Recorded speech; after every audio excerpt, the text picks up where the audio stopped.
Oke, kita akan mulai dari apa itu desain sistem yang digunakan itu apa aja.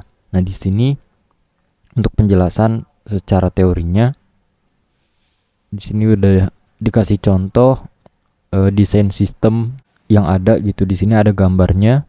Kemudian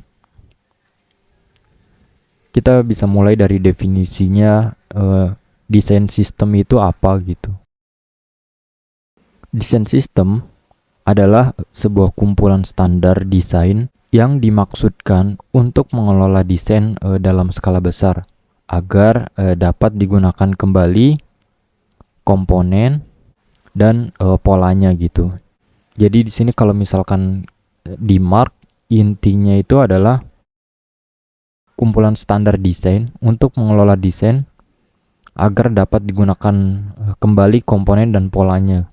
Jadi dengan adanya desain sistem, kalau kita mau buat uh, desain itu udah ada standarnya gitu setnya. Jadi jenis fontnya, gayanya, warnanya itu udah ada aturannya gitu. Oke, itu untuk definisinya. Kemudian kita bisa lanjut ke bagian kenapa harus ada desain sistem gitu. Yang pertama, desain sistem bisa direplikasi dan dibuat ulang dalam skala besar untuk kecepatan. Jadi alasan pertamanya itu dengan adanya desain sistem, yang pertama kita punya standar desainnya. Selanjutnya itu ya tujuannya bisa direplikasi dan dibuat ulang. Jadi kalau mau buat desain ya ngikutin aja dari desain sistem yang udah ada. Nggak desain lagi dari awal, dan itu pasti bakal banyak makan waktu.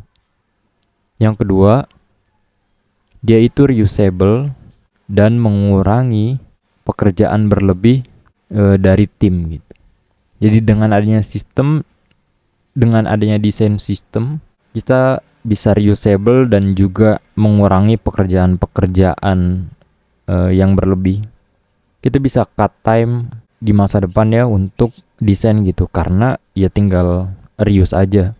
Kemudian dengan adanya desain sistem, kalau misalkan sebuah company di mana dia itu udah internasional ya, tidak terbatasi oleh bahasa dan tim gitu. Jadi kalau misalkan dengan adanya desain sistem yang ada ya, misalkan di Arab di mana dia itu RTL atau right to left, kemudian desain sistem yang ada di Amerika gitu misalkan, yaitu dia sama aja. Mungkin yang beda cara penulisannya aja gitu. Tapi dengan colornya, fontnya itu sama. Kemudian yang keempat itu adanya konsistensi visual antar produk. Dengan adanya konsistensi visual antar produk, jadi produknya itu dapat dikenali langsung oleh audiens. Oh, ini desain sistemnya biasanya oleh brand apa gitu. Jadi biasanya sama.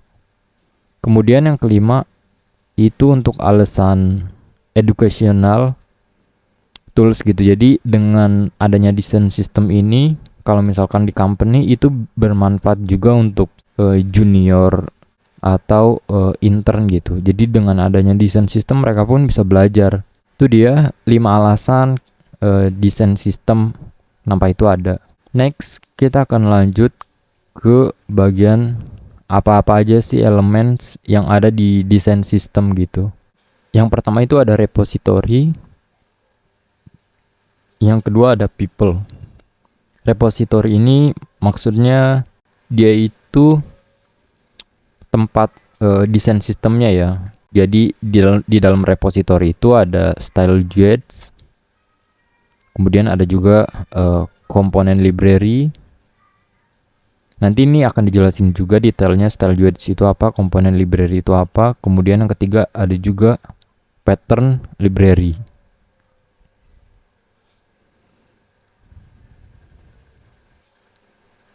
Style guides, komponen library, pattern library. Itu bagian dari repository dalam desain sistem. Oke, next kita akan bahas ketiganya ini. Segitu aja.